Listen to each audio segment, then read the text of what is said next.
السلام عليكم ورحمة الله وبركاته. بسم الله والحمد لله والصلاة والسلام على أشرف رسول الله وعلى آله الفائزين برضوان الله أما بعد. പ്രിയപ്പെട്ട കൂട്ടുകാരെ, നമ്മൾ അറബി കവിത നമുക്കും രചിക്കാം എന്ന വീഡിയോയുടെ മൂന്നാമത്തെ എപ്പിസോഡാണ് ഇത്.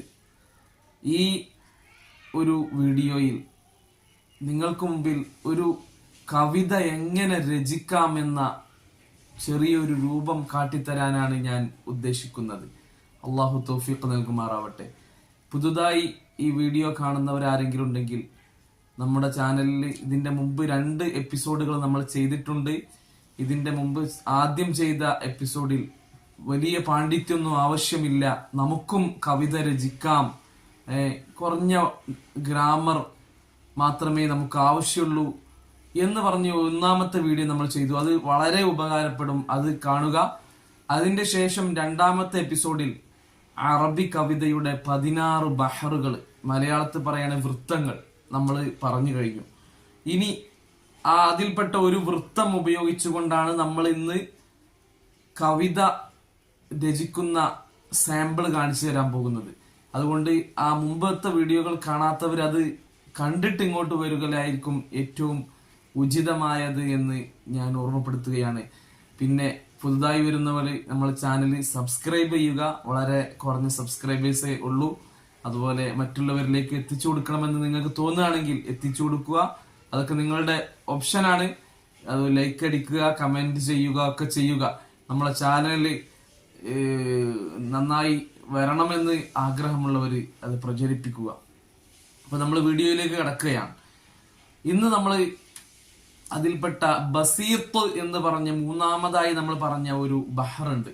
മുസ്തഫ്ഇലുൻ ഫാഇലുൻ മുസ്തഫ്ഇലുൻ ഫാഇലുൻ മുസ്തഫ്ഇലുൻ ഫാഇലുൻ മുസ്തഫ്ഇലുൻ ഫാഇലുൻ. ഈ ഒരു ബഹർ വെച്ചുകൊണ്ട് എങ്ങനെ നമുക്കൊരു കവിത രചിക്കാം എന്നാണ് ഇവിടെ കാണിച്ചു തരാൻ പോകുന്നത്. വല്ല തെറ്റുകളൊക്കെ വരികയാണെങ്കിൽ ക്ഷമിക്കണം. അത് ഓർമ്മപ്പെടുത്താൻ കഴിവുള്ളവർ ഓർമ്മപ്പെടുത്തി തരണം. നമ്മൾ മുന്നോട്ട് പോവുകയാണ്. വലിയ ഒരു ക്വാളിഫിക്കേഷനോ ഒക്കെ ഉണ്ടായത് കൊണ്ടല്ല നിങ്ങൾക്ക് ഇത് പഠിപ്പിച്ചു തരുന്നത്. നമുക്കറിയുന്ന കാര്യങ്ങൾ അല്പമാണെങ്കിലും മറ്റുള്ളവരിലേക്ക് എത്തിച്ചു കൊടുക്കുക എന്ന ഒരു ആശയത്തെ മുൻനിർത്തിക്കൊണ്ടാണ് ഇതൊക്കെ ചെയ്യുന്നത്. അള്ളാഹു തആല കബൂൽ ചെയ്യുമാറാവട്ടെ. അള്ളാഹുവിന്റെ കബൂലിയത്ത് ഉണ്ടായാൽ അതിന് വലിയ അസറായിരിക്കും ഉണ്ടാവുക. അപ്പോ അതാണ് നമ്മൾ പ്രതീക്ഷിക്കുന്നത്. അപ്പൊ അള്ളാഹുവിന്റെ പേര് മുൻനിർത്തി നമ്മൾ തുടങ്ങുകയാണ്. മുസ്തഫ്ഇലുൻ ഫാഇലുൻ മുസ്തഫ്ഇലുൻ ഫാഇലുൻ മുസ്തഫ്ഇലുൻ ഫാഇലുൻ മുസ്തഫ്ഇലുൻ ഫാഇലുൻ. ഈ ബഹറിനൊരു വേറൊരു പ്രത്യേകത കൂടിയുണ്ട്. മുത്തുനബി സല്ലല്ലാഹു അലൈഹി വസല്ലമ തങ്ങളെ കുറിച്ച് ലോകത്ത് വർണ്ണിച്ച അനേക കോടിക്കണക്കിന് മാദിഹ്യങ്ങൾ ഇവിടെ കഴിഞ്ഞുപോയി. പലരും പല കവിതകളും മൗലിദുകളും ഒക്കെ രചിച്ചു. അതിലേറ്റവും ടോപ്പായിട്ട് ലോകത്ത് അറിയപ്പെട്ട ഒരു കവിത, മുത്തുനബിയെ കുറിച്ചുള്ള വർണ്ണന, അത് ഖസീദത്തുൽ ബുർദയാണെന്ന് നിങ്ങൾക്കൊക്കെ അറിയാം. ആ ഖസീദത്തുൽ ബുർദ രചിക്കപ്പെട്ടത് ഈ ഒരു ബഹർ വെച്ചാണ്. ബസീത്ത് മുസ്തഫ്ഇലുൻ ഫാഇലുൻ മുസ്തഫ്ഇലുൻ ഫാഇലുൻ മുസ്തഫ്ഇലുൻ ഫാഇലുൻ മുസ്തഫ്ഇലുൻ ഫാഇലുൻ. അപ്പൊ നമ്മളൊരു കൊച്ചു ബുർദ രചിക്കുന്ന ഒരു രൂപമാണ് ഇപ്പൊ ഇവിടെ പഠിപ്പിക്കാൻ പോകുന്നത്. അതിൽ ഒരു വരി മാത്രമേ ഞാൻ നിങ്ങൾക്ക് കാണിച്ചു തരുള്ളൂ. ബാക്കി നിങ്ങൾ എല്ലാം നിങ്ങളുടെ അധ്വാനവും കൂടെ വേണം. അപ്പേ നമുക്ക് കവിത രചിച്ചു തരാൻ എനിക്ക് കഴിയില്ലല്ലോ. അതിന്റെ രൂപങ്ങൾ കാണിച്ചു തരാനേ കഴിയുള്ളൂ. ചിലപ്പോൾ പഠിപ്പിക്കുന്ന ആളേക്കാൾ കഴിവുള്ളവരായിരിക്കും കേൾക്കുന്ന ആളുകൾ. ഓരോരുത്തരുടെയും ആന്തരികമായിട്ട് ഉള്ളിൽ എത്ര കവിത്വം, ആ ഒരു കവിതയുടെ രചനാ വൈഭവം ഉണ്ടെന്നുള്ളത് നമുക്കറിയില്ല. എന്നേക്കാൾ കൂടുതലുള്ളവരായിരിക്കും കേൾക്കുന്നവര്. അപ്പോൾ അവർക്ക് ഇത് ഉപകാരപ്പെടുമ്പോൾ നമുക്കും അതിന്റെ ഗുണം ലഭിക്കും. കൂടുതൽ വേള പറയുന്നില്ല. അപ്പോ മുസ്തഫ്ഇലുൻ ഫാഇലുൻ മുസ്തഫ്ഇലുൻ ഫാഇലുൻ എന്ന ബഹർ വെച്ചുകൊണ്ടാണ് ബുർദ രചിക്കപ്പെട്ടത്. അപ്പൊ നമ്മൾ ഇന്ന് ചെയ്യാൻ പോകുന്നത് ഇമാം ബുസീരി തങ്ങള് അല്ലാഹു തആല റഹിമഹുല്ലാഹ്, അപ്പൊ അവിടുത്തെ ഭാഗത്ത് നിന്നുകൊണ്ട് അവര് ബുർദ രചിക്കുന്ന ആ ഒരു ഇതിലേക്ക് നമ്മൾ മാറി നമ്മളൊരു ബുർദയുടെ വരി രചിക്കുക. ആ ഒരു സിറ്റുവേഷനിലേക്ക് നമ്മൾ ഇറങ്ങുക. അപ്പൊ നമ്മൾക്ക് ആദ്യം തന്നെ ഒരു ബുർദ അല്ലെങ്കിൽ ഒരു മൗലിദ് അല്ലെങ്കിൽ ഒരു ബൈത്ത് എന്ത് തന്നെ ആകട്ടെ, ഇനി മദ്ഹ് തന്നെ ആകണമെന്നില്ല, എന്തും രചിക്കാലോ, നമ്മൾ കഴിഞ്ഞ ഇതിൽ പറഞ്ഞിട്ടുണ്ട്. അപ്പോ നമ്മൾ ആദ്യം ചെയ്യേണ്ട ഒന്നാമത്തെ സ്റ്റെപ്പ് എന്താണ്? എന്ത് ആണ് ബെയ്ത്ത് ഉണ്ടാക്കാൻ ഉദ്ദേശിക്കുന്നത്, അതിന്റെ ആശയങ്ങളെ നമ്മൾ പുറത്തു കൊണ്ടുവരിക എന്നുള്ളതാണ്. ആ ആശയം നമ്മൾ ഒരു പേപ്പറിൽ എഴുതി വെക്കുക. എന്താണ് ഞാൻ ഒരു ആശയത്തെ ആയിരിക്കും നമ്മൾ ഒരു ബെയ്ത്താക്കി കൊണ്ടുവരിക. അപ്പൊ ആദ്യം തന്നെ നമ്മളൊരു ആശയത്തെ കൊണ്ടുവരികയാണ്. അപ്പൊ നമ്മൾ എന്ത് ആശയത്തെ കൊണ്ടുവരാം ഒരു ബെയ്ത്തായിട്ട്? നബി സല്ലല്ലാഹു അലൈഹി വസല്ലമ തങ്ങളെ കുറിച്ച് അനേകായിരം വർണ്ണനകൾ ഉണ്ട് എന്ന് നമ്മൾ പറഞ്ഞു. ആയിരക്കണക്കിന് മൗലിദുകളും ഖസീദകളും ഒക്കെ ഉണ്ട്. അപ്പം പലരും വർണ്ണിച്ചിട്ടുണ്ട്. അപ്പൊ എന്ത് വർണ്ണിച്ചാലും, റസൂലുള്ളാഹിനെ കുറിച്ച് നല്ലത് എന്ത് വർണ്ണിച്ചാലും അതിലൊരിക്കലും ഒരു അല്പം പോലും കുറവുണ്ടാകില്ല. അതെല്ലാറ്റിലും 100% പൂർത്തിയാക്കിയ ഒരു വ്യക്തിത്വമാണ് മുഹമ്മദുർ റസൂലുള്ളാഹി സ്വല്ലല്ലാഹു അലൈഹി വസല്ലമ തങ്ങൾ, അല്ലെ? 100% പൂർത്തിയാക്കിയ ഒരു വ്യക്തിത്വമാണ്. അപ്പോ ഏതൊരു സൽ ഗുണം 100% പറഞ്ഞാലും അത് ഹബീബായ നബി സല്ലല്ലാഹു അലൈഹി വസല്ലമയിലേക്ക് ചേർത്ത് പറയാൻ പറ്റും. സൗന്ദര്യം, സ്വഭാവം, എല്ലാ വിഷയത്തിലും. അപ്പോ ആ ഒരു ആശയത്തെ നമുക്ക് ഒരു ബൈത്താക്കിയാലോ? നമ്മളിപ്പോ ഇമാം ബൂസൈരി തങ്ങളുടെ ഭാഗത്ത് നിന്നുകൊണ്ട് അവിടുത്തെ ഒരു ബുർദ പോലെ നമ്മളൊരു വരി രചിക്കാൻ പോവാണ്. അവിടുന്ന് ബുർദ രചിച്ചതുപോലെയുള്ള ഒരു വരി, ഏത് വരിയാന്ന് പിന്നീട് പറയും. അപ്പൊ അതിന്റെ ആശയം നമ്മൾ ആദ്യം കണ്ടെത്തുകയാണെന്നുള്ളതാണ് ആദ്യം ചെയ്യുന്നത്. ബൂസൈരി ഇമാം ചെയ്ത് അതേപോലെ നമ്മൾ ചെയ്യാൻ. ആശയം കണ്ടെത്തി എന്താണ്, എന്ത് നല്ല കാര്യത്തിലും 100% റസൂലുള്ളാഹി മികച്ച ആളാണ്. അങ്ങനെ ഹബീബിനെ നമ്മൾ വർണ്ണിച്ചാൽ അതിലൊരിക്കലും കുറവുണ്ടാകൂല, അതൊരിക്കലും ഏറിപ്പോയി എന്ന് പറയേണ്ടി വരില്ല എന്നാണ് നമ്മൾ പറയാൻ പോകുന്നത്. എന്തും നല്ലത് കൊണ്ട് റസൂലുള്ളാഹിനെ കുറിച്ച് വർണ്ണിക്കാം. പിന്നെ നമ്മളൊരു കാര്യം മനസ്സിലാക്കേണ്ടത്, എന്തും നമ്മൾ കുല്ലിയായിട്ട് പറഞ്ഞാൽ, അറബി പഠിച്ചവർക്കറിയാം, കുല്ലിയായ ഒരു കാര്യം പറയുമ്പോൾ അതിന്റെ ഇടയിൽ എന്തെങ്കിലും ഒരു ഒഴിവാക്കി എക്സെപ്ഷനുകൾ ഉണ്ടെങ്കിൽ അത് കൂടെ തന്നെ പറഞ്ഞിട്ടില്ലെങ്കിൽ ചിലപ്പോ വീഡിയോ അല്ലെങ്കിൽ നമ്മളെ ബെയ്ത്ത് കാണുന്ന ആൾക്കാർ അല്ലല്ലോ അതിങ്ങനെ ഈ പ്രശ്നങ്ങളൊക്കെ അല്ലേ, അപ്പൊ ഇങ്ങനെ കുല്ലിയായിട്ട് പറയാ. കുല്ലിയായി പറയാന്ന് പറഞ്ഞാൽ മൊത്തത്തിലായിട്ട് പറയാ. മൊത്തത്തിലായി പറഞ്ഞാൽ ചില ആൾക്കാരെ എക്സെപ്ഷൻ ഒഴിവാക്കി വിടേണ്ടി വരും. അപ്പൊ അവിടെ ഒഴിവാക്കി വിടേണ്ട ഒരു കാര്യം പറയാം അതിന്റെ കൂട്ടത്തിലുണ്ട്. എന്താണ്, നമ്മൾ ഓവറായിട്ട് വർണ്ണിച്ചാൽ ഏത് വർണ്ണിക്കാൻ പാടില്ലാത്തതുള്ളൂ അതുകൂടെ പറയണല്ലോ. ഒരു പ്രത്യേകിച്ച് പുത്തൻവാദികളൊക്കെ നിങ്ങൾ വർണ്ണിച്ച് പടച്ചോനാക്കുന്നുണ്ട് എന്ന ഒരു പറച്ചിലൊക്കെ ഉണ്ടല്ലോ. അപ്പൊ അതിനെ നമുക്ക് എക്സെപ്ഷൻ ചെയ്യാം. ഇലാഹാണ് എന്ന അല്ലെങ്കിൽ ഉബൂദിയത്തിന്റെ ആരാധനയുടെ രൂപത്തിലേക്ക് വർണ്ണിച്ചു കൊണ്ടുപോകാൻ പാടില്ല. അതല്ലാത്ത എല്ലാ വർണ്ണനയും ഫിൽ മിഅ വർണ്ണിച്ചാലും അതൊരു കുറവാകൂല മുത്തുനബിയുടെ വിഷയത്തിൽ എന്ന് നമുക്ക് ഇതാക്കാം. അപ്പൊ ആ എക്സെപ്ഷനും കൂടെ അതിന്റെ കൂടെ ചേർക്കണം. അല്ലെങ്കിൽ ചിലപ്പോ പിന്നീട് ആരെങ്കിലും ഇഷ്കാലാക്കി കാണും, ക്വസ്റ്റ്യൻ ചെയ്താലും. അപ്പോ എന്താണ്, ജൂത നസാറാക്കള് അവരുടെ നബിമാരെ വർണ്ണിച്ച് ഈസാ നബി അലൈഹിസ്സലാമിനെ വർണ്ണിച്ച് അവര് ഇലാഹാണെന്ന് പറഞ്ഞു. അപ്പൊ അതേപോലെ വർണ്ണിക്കാൻ പാടില്ല എന്നുകൂടെ നമ്മൾ അതിലേക്ക് ചേർക്കുകയാണ്. അപ്പൊ ആ ഒരു എക്സെപ്ഷനും കൂടെ അതിന്റെ കൂടെ ചേർത്തുകൊണ്ട് നമുക്ക് എങ്ങനെ പറയാം. അപ്പൊ ആദ്യം നമുക്ക് ആശയം കിട്ടി. ഇനി നമ്മൾ രണ്ടാം സ്റ്റെപ്പ് നമ്പർ 2 എന്താണത്? നമ്മൾ ആ ആശയത്തെ നമുക്കറിയുന്ന അറബി ഭാഷയിൽ നമ്മൾ ജസ്റ്റ് എഴുതി വെക്കുക, ഒരു പേപ്പറിൽ എഴുതി വെക്കുക. ആദ്യം നമ്മൾ ആശയം എഴുതി, സെക്കൻഡ് നമ്പർ ആശയത്തെ നമ്മൾ അറബി പദത്തിലേക്ക്, ഇബാറത്തിലേക്ക് കൊണ്ടുവരാണ്. അത് കുറച്ച് കൂടിപ്പോയിക്കോട്ടെ, കുഴപ്പമില്ല. അപ്പൊ നമ്മൾ ഇങ്ങനെ പറയാണ്, നമുക്ക് വേണമെങ്കിൽ ഒരു ആളോട് കൽപ്പിക്കുന്ന രൂപത്തിൽ നമുക്ക് ബെയ്ത്തുകൾ ഉണ്ടാക്കാം, അല്ലെങ്കിൽ നമ്മൾ ശരീരത്തിനോട് കൽപ്പിക്കുന്ന രൂപത്തിൽ, അല്ലെങ്കിൽ ഒരു ആശയം പറയുന്ന രൂപത്തിൽ ഇങ്ങനെയും പറയാം. അപ്പൊ നമ്മൾ ഒരു ആളോട് മോനെ എങ്ങനെ ചെയ്തോ എന്നൊക്കെ പറയുന്ന രൂപത്തിലാണ് തൽക്കാലം നമുക്ക് ഇപ്പൊ ഉണ്ടാക്കാൻ ഉദ്ദേശിക്കുന്നത്. പല രൂപത്തിലുണ്ടാക്കാം ഇൻഷാ അല്ലാഹ്. കവിതയുടെ ഏതൊക്കെ രൂപങ്ങൾ എങ്ങനെയൊക്കെ എന്നുള്ളതൊക്കെ വിശാലമായ പഠനങ്ങൾ പിന്നീട് വരും. ഇത് നമ്മൾ ഷോർട്ടായ വിവരണമാണ്. അപ്പൊ മോനെ നീ വർണ്ണിച്ചോ, റസൂലുള്ളാഹിനെ കുറിച്ച് എന്തും വർണ്ണിച്ചു പറഞ്ഞോ, അതിലൊന്നും ഒരു കുറവും വരില്ല. ഇപ്പോ അഖ്ബർ അല്ലെ അനിൻ നബി സല്ലല്ലാഹു അലൈഹി വസല്ലം ഫിൽ മിആ അനിൻ നബി സല്ലല്ലാഹു അലൈഹി വസല്ലം വല യക്സുർ, കൂടുതലൊന്നും വരൂല, നമ്മൾ എത്ര വർണ്ണിച്ചാലും അത് കൂടുതലായി പോകൂല. വലാകിൻ ലാ തംദഹ് കമാ മദഹ നസാറ നബിയഹും ഹത്താ ഇദ്ദഉ അൽ ഉലൂഹിയ്യത ഫീ നബിയിഹിം.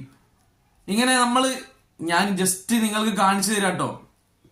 അപ്പൊ നമ്മൾ ആ ആശയത്തെ അറബിയിലേക്ക് ഇബാറത്താക്കി കൊണ്ടുവരികയാണ്. അങ്ങനെ രണ്ടാമത്തെ സ്റ്റെപ്പും കഴിഞ്ഞു. ഇനി എന്താണ് നമ്മൾ ചെയ്യേണ്ടത്?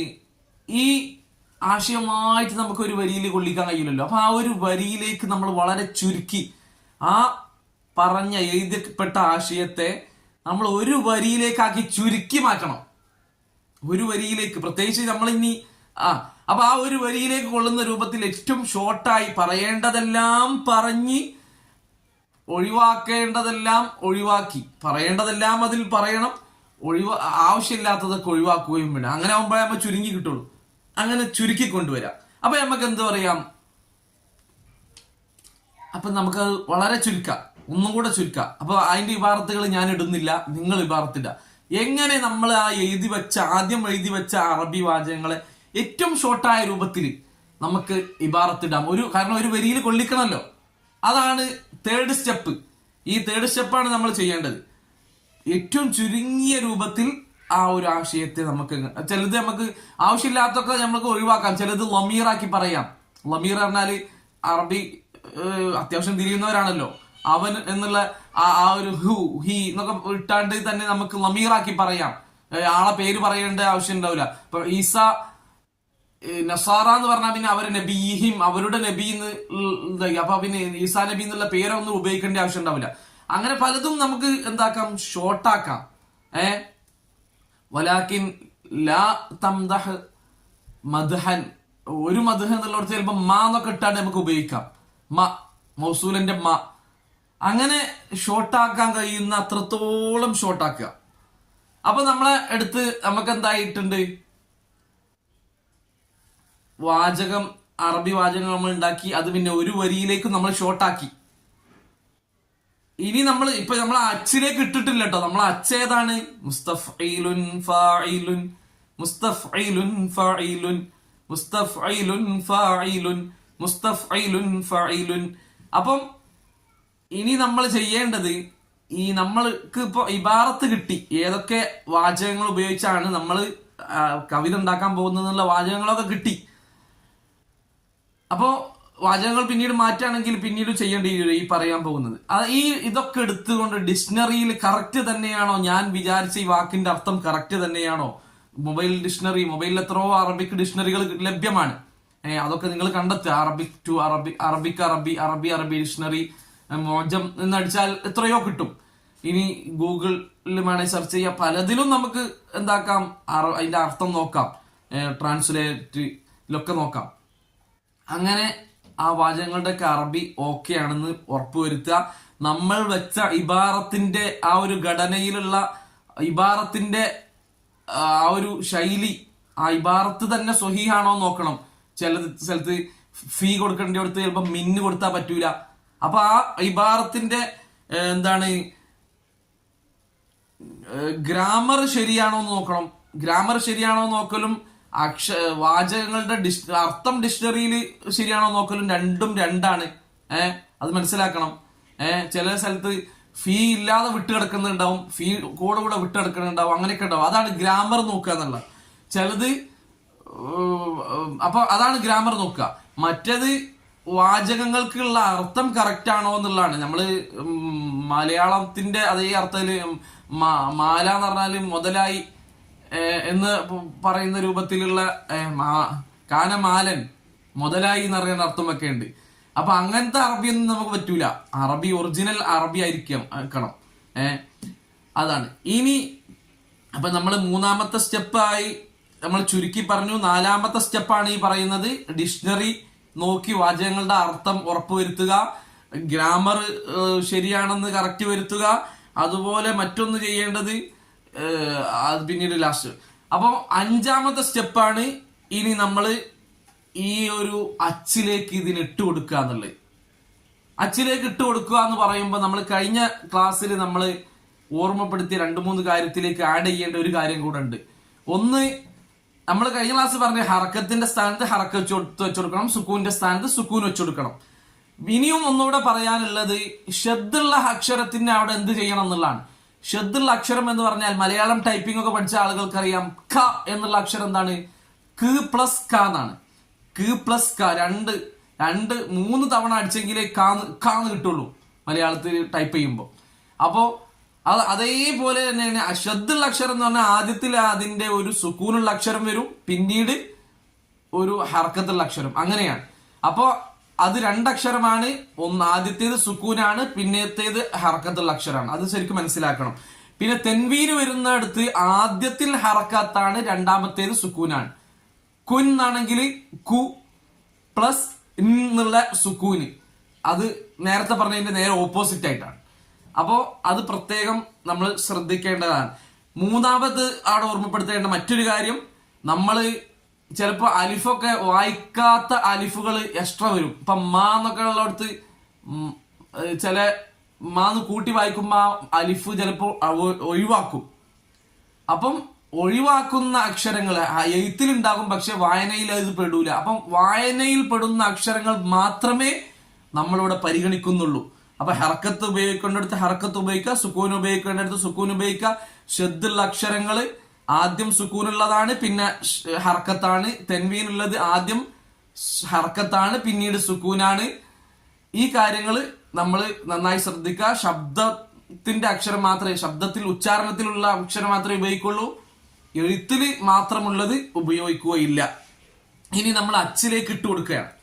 അപ്പോ ഈ ഒരു ആശയം ബൂസൂരി ഇമാമ് കവിതയാക്കി കൊണ്ടുവന്നു. നമ്മള് കൊണ്ടുവന്നപ്പം നമുക്ക് വേണമെങ്കിൽ പറയാൻ നമ്മൾ കൊണ്ടുവന്ന ആശയം ബൂസൂരി ഇമാമ് ഉണ്ടാക്കിയ ഇതെന്താണെന്ന് ഞാൻ പറയാം. ഇംദഹ് അനിൻ നബി മാ ശിഅ്ത, എന്തും നീ വർണ്ണിച്ചോ, ലാക്കിൻ ലാ തംദഹ് കമൻ നസാറ ഫീ നബിയിഹിം. ഇതാണ് ഇപ്പൊ ഞാൻ ഒരു വരിയിൽ ചുരുക്കിയത്, ഞമ്മക്ക് കിട്ടിയെന്ന് വിചാരിക്കാം. ബുസൂരിമാമ് ഉണ്ടാക്കിയ ഞമ്മ പറയാം. അപ്പൊ ബുസൂരിമാമ് ഉണ്ടാക്കിയതിൽ ആദ്യം വരുന്നത് ആ നസാറാക്കൾ വാദിച്ചതുപോലെയുള്ള വാദം ഒഴിവാക്കിക്കോ എന്നുള്ളതാണ്. കാരണം ഒരു കവിയാകുമ്പോ ചിലപ്പോ ആദ്യം പറയേണ്ടതിന് ചിലപ്പോ അതിന്റെ ആവശ്യങ്ങൾക്ക് ഈ അച്ചില് കൊള്ളാത്ത ആവശ്യം വരുമ്പോ അച്ചില് കൊള്ളണല്ലോ. അപ്പൊ ആവശ്യം വരുമ്പോ ചിലത് ലാസ്റ്റത്തെ ആ ആശയം കൊണ്ട് എടുത്താണ്ട് ഫസ്റ്റത്തെ ലാസ്റ്റിക്ക് ഇടും. അതൊക്കെ നമ്മൾ പ്രത്യേകം ശ്രദ്ധിക്കണം. ചില വാചകങ്ങൾ ഒക്കൂല. ഒരു വാചകത്തിന് തന്നെ അറബിയിൽ കുറേ വാചകം കിട്ടും. പോയി എന്നുള്ളതിന് തന്നെ വെറും ദഹബ മാത്രമല്ല ഉണ്ടാകുക, റാഹ ഉണ്ടാവും, പലതുണ്ടാവും. അപ്പൊ ഇത് കൊള്ളൂല്ലെങ്കിൽ അത് എടുത്ത് മാറ്റണം, അങ്ങനെ പലതും മാറ്റി ഇട്ട് വെക്കുക. അതിനൊക്കെയാണ് നമ്മളെടുത്തൊരു ഡിക്ഷണറി വേണം. അപ്പം അതൊക്കെ നമ്മൾ പ്രത്യേകം ചെയ്യേണ്ടതാണ്. ആദ്യം കൊള്ളൂല്ലെങ്കിൽ അവസാനത്തേക്ക് ഇട്ട് വെക്കുക. ഇന്ന ഒരു ദഹബ പറ്റൂലെങ്കിൽ റാഹ പറ്റുമോ നോക്കുക. അങ്ങനെ പലതും മാറ്റി നോക്കേണ്ടി വരും. അപ്പൊ ബുസീരിമാമ് ആ ഒരു ആശയത്തെ കൊണ്ടുവന്നപ്പോ ഉള്ള ബെയ്ത്താണ് നമ്മൾ ഇനി പറയാൻ പോകുന്നത്.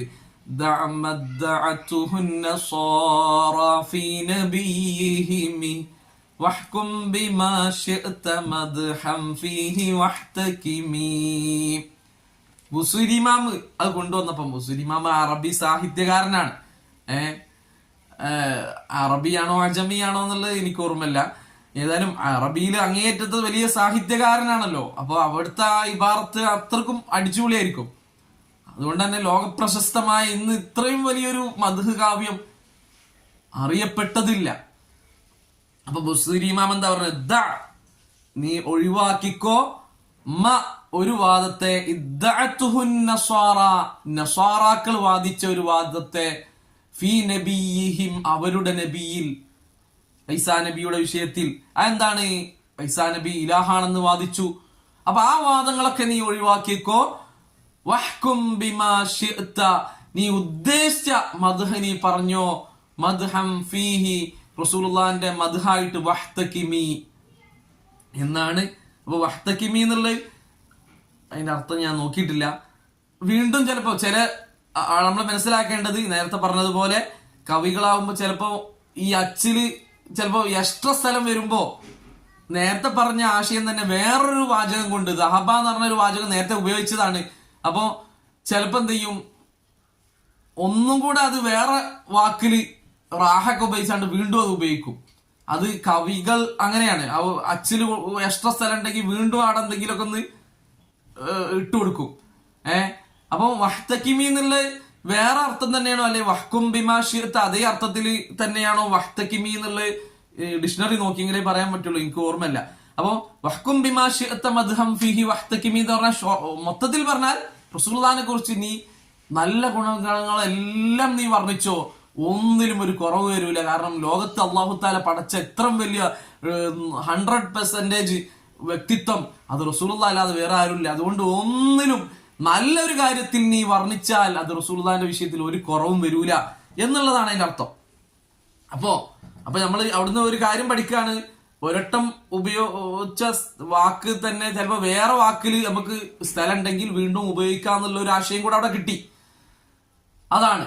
ഇനി ആ അച്ചിന്റെ ഉള്ളിലേക്ക് മുസ്തഫ്ഇലുൻ ഫാഇലുൻ മുസ്തഫ്ഇലുൻ ഫഈലുൻ അതിലേക്ക് എങ്ങനെയാണ് അത് കൊള്ളിക്കാന്നും കൂടെ നമുക്ക് നോക്കാം.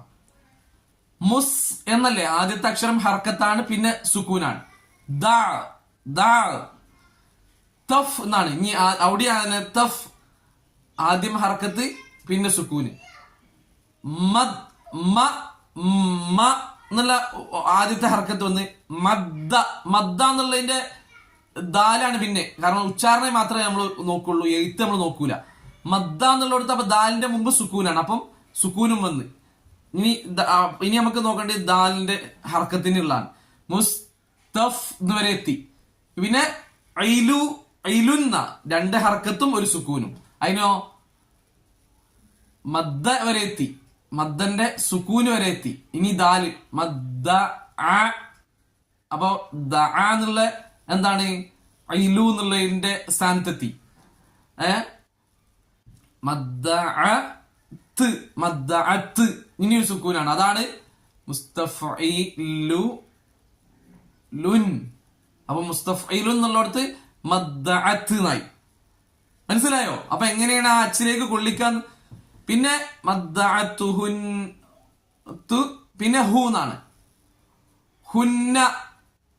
അപ്പൊ നമ്മള് ഹു എന്നുള്ളതും പിന്നെ അടുത്ത സുക്കൂനാണ്. ഹുന്ന എന്നുള്ള ശബ്ദുള്ള നൂനിന് ആദ്യത്തില് സുക്കൂനാണല്ലോ വരിക. അപ്പൊ ആദ്യം ഹർക്കത്ത് പിന്നെ സുക്കൂനാണ് വേണ്ടത്. അപ്പൊ ഇലുന്നായി. പിന്നെ അപ്പൊ ഫാ എന്നുള്ള എന്തായി, ആദ്യം ഹർക്കത്ത് പിന്നെ സുക്കൂന്. പിന്നെ നസോന്നാണ്. അപ്പൊ ആദ്യം ഹർക്കത്ത് പിന്നെ ഹർക്കത്ത് പിന്നെ സുക്കൂന്. നസോ അതിനാണ് നമുക്ക് വേണ്ടി. അപ്പൊ ഫാഇലുൻ. അപ്പൊ നസോറ. മനസ്സിലായോ? നസോന്നായി.